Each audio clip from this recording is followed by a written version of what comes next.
Kogi government don't tell EFCC say them dey lie over the bailout funds matter.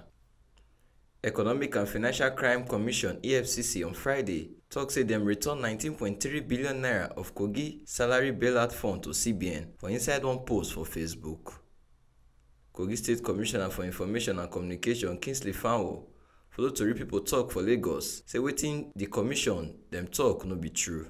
Say they use all the money when they supposed to use and they no hide any money for the bailout fund. On the whereabouts of our bailout facility, which was obtained in June 2019, the bank stated as follows.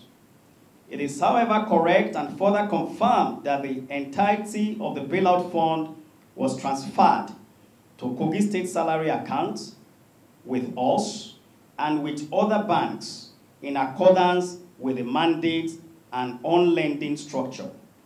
The bank would like to use this opportunity to acknowledge that some of the information and documents previously submitted to the EFCC and the treatment and recognition of the liability to CBN in the bank's books, including the internal labeling of the liability account in favor of the Kogi State government under the account type Intervention Fund Fixed Deposit BOI in the bank's ledger would have been misconstrued as a fixed deposit created on behalf of the Kogi State government. The commissioner said the people when they cause this wahala, now people when won't spoil the good name of the governor and the state. They attempted to use the ICPC. That attempt failed.